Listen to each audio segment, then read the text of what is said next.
گرا نیچے تو آگ میں جل جائے گا. اللہ اکبر. جبریل علیہ السلام عرض کرتے ہیں یا رسول اللہ صلی اللہ علیہ وسلم آپ کی امت کل قیامت کے دن جب پل صراط پر گزرنے کی باری آئے گی تو میری آرزو تمنا ہے کہ اس پل پر میں اپنا نورانی پر بچھا دوں اور آپ کی امت میری پر سے آسانی سے پل کو پار کرے. سبحان اللہ سبحان اللہ. حضور خوش ہو گئے, امت کا بڑا چاہ. حضور خوش ہو گئے.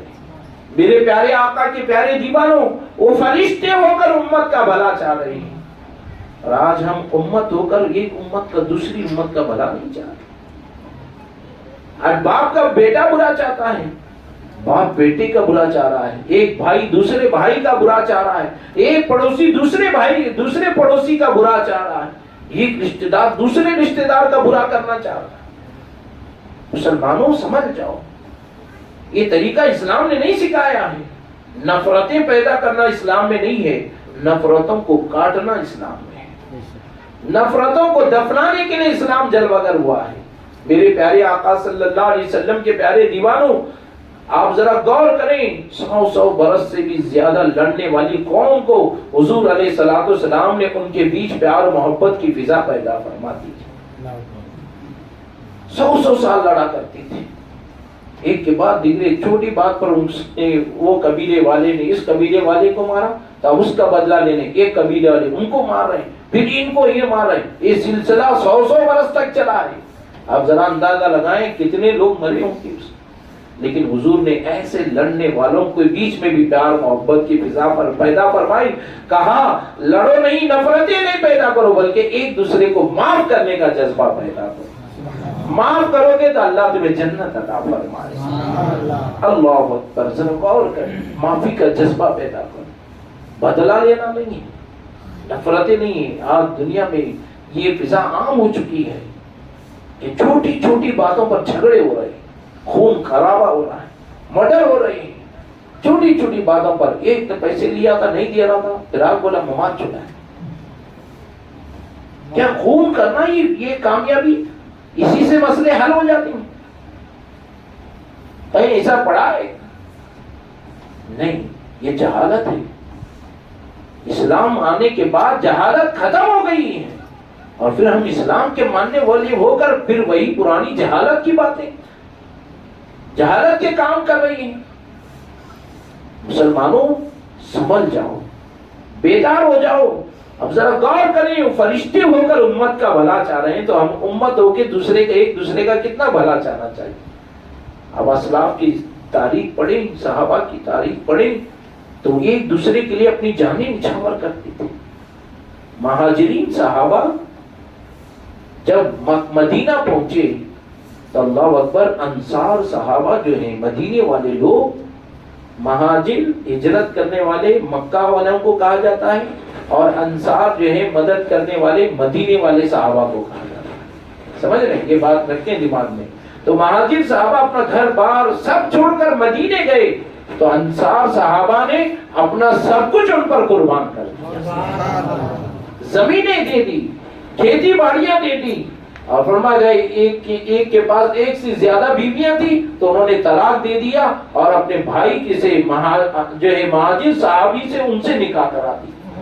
اللہ اکبر, اس سے بڑھ کر کیا قربانیاں ہو سکتی ہیں؟ کیونکہ ان کے اندر محبتیں تھی, ایک دوسرے کی پیار کرنا, ایک دوسرے کی خدمت کرنا حضور کو بڑا پسند تھا, اس لیے وہ صحابہ نے ایسے کام کیا.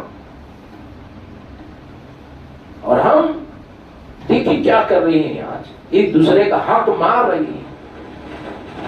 زمین جائیداد میں آستیوں میں حصہ نہیں دے رہے اپنے بہنوں کا, اپنے بھائیوں کا. چالاکی کے ساتھ اپنا نام پسا باستی کر لیتے ہیں اور سمجھتے ہیں میں بہت ہوشیار آدمی ہوں. نہیں, یہ جہالت کی باتیں ہیں. تو ہوشیار نہیں کہا جائے گا, بیوقوف ہو, دوسروں کا حق مار رہے ہو. اور یہ حق مارنا یہاں تو اچھا لگے گا, آستی مل گئی, زمین مل گیا, پیسہ مل گیا, لیکن قیامت کے دن بڑی رسوائی ہوگی, بڑی ذلت ہوگی. سارے لوگ حقدار وہاں اللہ کی بارگاہ میں کہیں مولا یہ حق دینا ہے, اس نے ہمارا دنیا میں مارا تھا, تو اس سے کہا جائے گا حق دے. تو وہاں نہ پیسہ رہے گا, نہ زمین رہے گی, نہ جائیداد رہے گی. تو اس کی نیکیاں دے دی جائیں گی سب کے سب. اللہ تب بھی ختم نہیں ہوگا حق. تو اللہ کہے گا جو تھا وہ دے دیا، اب اس کے پاس کچھ بھی نہیں ہے. تو کہیں گے مولا ہمارے گناہ اس کے سر پہ ڈال دے. ان کے گناہ اس کے سر پہ ڈال دیا جائے گا. اب ذرا غور کریں، ایک ایک نیکی انسان ترستا رہے گا. ایسے عالم میں ساری نیکیاں حقدار چھین لیں. لوگوں کا مال ڈبو لینا، ادھار لے کر نہ دینا، قرضہ لے کر نہ لوٹانا. آج ہم بہت شانہ سمجھتے ہیں اپنے آپ کو. باری ہوشیاری سنی کیا دو باتاں کر بیچ چھوڑا سے مارتے رہے مارو سب نہیں دیتا جب بولی چھوڑا جاگ پڑے مہاراج نے. یہ شانہ کام نہیں ہے. ایسا کرنا، قرضہ لے کر نہ دینا، یہ بہت بڑا گناہ ہے. حضور علیہ السلام نے سامنے ایک جو ہے جنازہ لایا گیا. حضور نے پوچھا کیا یہ قرضدار ہے کسی کا؟ کہا ہاں قرضدار ہے. کہا میں اس کی نماز جنازہ نہیں پڑھاؤں. صحابہ سے کہا تم پڑھا لو. صحابہ کو پڑھانے کا حکم دیا. کہا میں نہیں پڑھاؤں گا، کیونکہ قرضے کے سلسلے میں کہا گیا ایک شہید جو اللہ کی راہ میں شہید ہوا ہے اگر وہ بھی قرضدار ہے تو تب بھی اسے قرضہ معاف نہیں ہوگا. اس کے گھر والے اس کا قرضہ ادا کرنا پڑے گا. ہم آج آسان سمجھ رکھے ہیں، قرض لینا، ڈبو لینا، کھا لینا، یہ بہت معمول سمجھ بنا رکھا ہے. اور آج سود میں مسلمان مبتلا ہے تو ایک وجہ یہ بھی ہے کہ قرض نہ لوٹانے کی وجہ سے. مسلمان مالدار لوگ آسانی سے دے دیتے ہیں بنا بڈی کے. ایک جب تکلیف ہے، اب جب واپس نہیں دیتا ہے تو 10 لوگوں کو مدد کرنا بند کر دیتے ہیں. یہ جان چھوڑو ذات دینا بھی ان کے پیچھے چپلا پڑے جیسا پھرنا بھی ان کے دو باتاں کوا لینا، دینا بند کر دیتے ہیں. اب دو حاجت مند دوسرے کیا کریں گے؟ جب پیسے یہاں سے نہیں مل رہے تو سود سے لیں گے، بڈی سے لیں گے، اور بڈی برابر بھریں گے. بولو ہوتا ہے کہ نہیں؟ صحیح بول رہا ہوں کہ غلط بول رہا ہوں؟ بڈی برابر بھریں گے. لیکن جو بغیر بڈی کے دیے رہتے ہیں ان کو دینے پیٹ دکھتا ہے، اور بڈی سے دینے شان سے دے دے نہیں بڑا اتنے بھرنا چاہیے. سب کو بولتی پھرتے ہیں یار ہفتہ اتنا بھرنا، مہینہ اتنا بھرنا. کتنا سوچ بدل گئی ہے. حرام خوشی سے اور حلال جو ہوتا ہے وہ دینے کو تیار ہے. کاش ہم جو پہلے دیا تھا اس کو واپس لوٹا دے تو اور 10 لوگوں کی بغیر سود سے روپیہ دیتا، ان کی مدد کرتا ہوا نظر آتا. معاشرہ سود سے بچتا. اور سود معمولی چیز نہیں ہے. 2 روپے والی بڈی لے تو بھی سودی چو، 1 روپے کی بڈی لے تو بھی سودی چ، 8 آنے کی بڈی لے تو بھی سودی چ.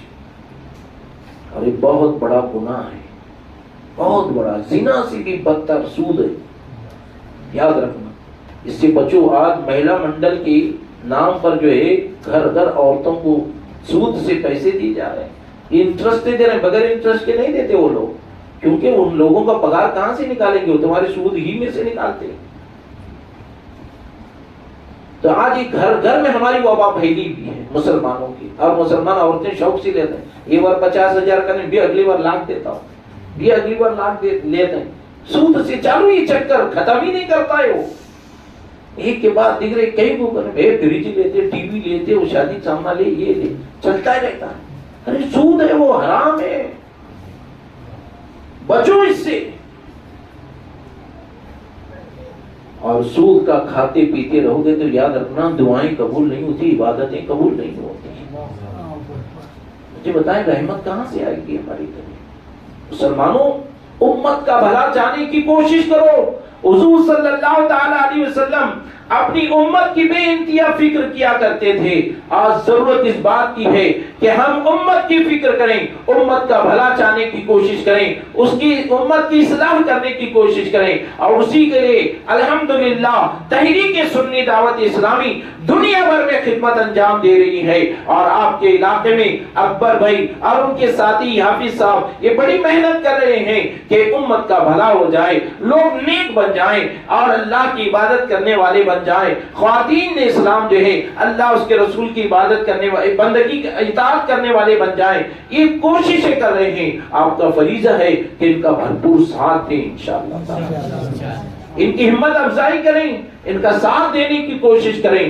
یہ عزم کرو، ارادہ کرو انشاءاللہ کہ آپ بیان نہیں کر سکتے ہیں، کوئی بات نہیں ہے، لیکن آپ پیسوں کے ذریعے ان کی مدد کر سکتے ہیں، وقت کے ذریعے آپ حاضری دے کر یا کھڑے ہو کر بورے بچھانا، کرسیاں رکھنا، انتظام کرنا، جو ضرورت ہے۔ آپ کوئی مالدار انسان ہے آپ کی پہچان کا، اس کے ذریعے اس کے پاس جا کر آپ کہہ سکتے ہیں ہمارے علاقے میں مدرسہ تعمیر ہو رہا ہے، آپ سیمنٹ دلا دیجئے، آپ بالو دلا دیجئے، وہ کہے گا سچی کہہ رہا ہے تو آپ اس کو لا کر دکھا دیجئے، دیکھے گا تو دے دے گا اللہ کی راہ میں، وہ بھی ثواب کمائے گا، اور اس کے ذریعے آپ کے ذریعے آیا تو اللہ جتنا وہ دیا نا اس کے برابر آپ کو بھی ثواب عطا فرمائے۔ ثواب کمانے کے بہترین ذریعہ ہے، پیچھے نہ ہٹیں، لوگوں کو نماز کی دعوت دیجیے۔ آپ اتنا نہیں کہہ سکتے اذان کی آواز آئی چل بھائی نماز کے لیے چلتے ہیں، نہیں بول سکتے تھا نا، اتنا بولنا آتا ہے نا؟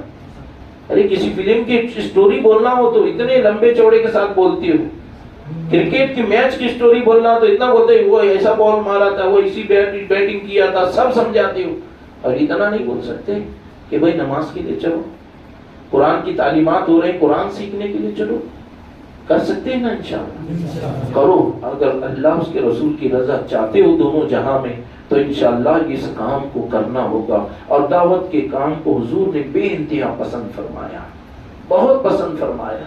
میرے پیارے آقا صلی اللہ علیہ وسلم کے پیارے دیوانوں، حضور دعوت کے کام، لوگوں کو اچھائی کی طرف بلانا، برائی سے روکنا، یہ بہت پسند فرمایا ہے۔